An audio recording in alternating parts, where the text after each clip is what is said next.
iki sing tak goleki. Di Gatotkaca adhiku. Jagat Dewa Bathara sajroning aku Raga Sukma. Aku krungu ana wong sing tulung-tulung njaluk tamba utawa njaluk tulung. Jebul tak berpeki Kakang Dursala. Ya pancen aku. Eling ora kowe karo aku, Aku kelingan nglawan Kakang Dursala. Ya.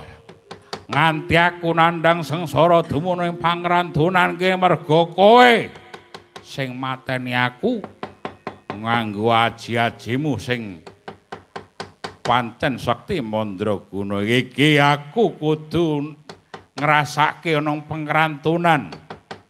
Aku rumangsa ora trima karo kowe Gatotkaca sebab mergo aku sengsara ya sebab kowe Gatotkaca. Seka karemu aku njaluk nganti kowe ora iso nyuwargake aku. Kowe takjak mati banjur urip ana ing pangrantunan kene. Kakang Dursala, aja semelang aku bakal golek srana karben kowe entuk pasuwargan. Asbel gedes. Dikaya ngapa kowe mungsuh ya tetep mungsuh mula. Ora usah dadak kagan gunem sing tanpa guna, ora usah dadak kagan bebangal dina iki. Manut kowe kudu bareng aku ana ing pangrantunan kene. Tak goleke srana kanggo pasuwargan. Wis ora peduli kowe kudu bareng aku nang kene. Wah, kau minggat,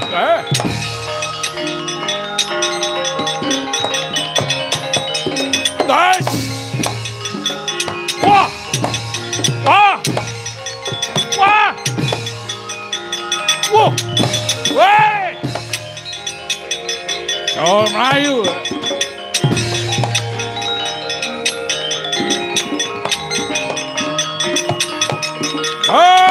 Mutiar. Hahaha. Wah!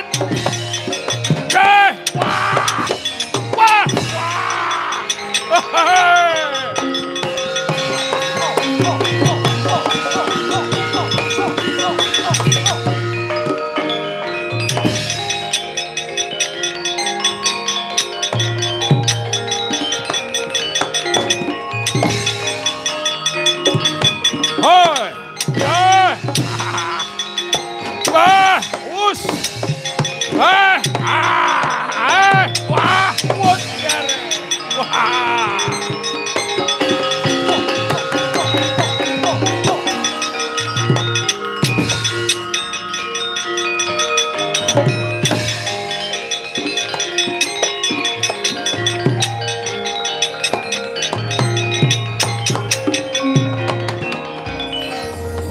Yen ora saiki ora kena digawe becik Kakang Dursala. Wis diaturi prisa bakal tak goleke srana kanggo entuk pasuwargan parantene malah dadi pepalang ing laku. Mangkono Raden Gatotkaca ingkang raga sukma arsa tega dumateng ingkang raka kawesara.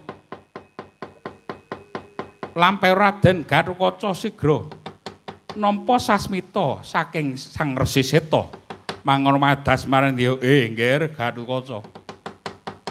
Aja tok ladeni, aja tok pethuke lakune Dursala. Sing baku kowe golek srana sikik.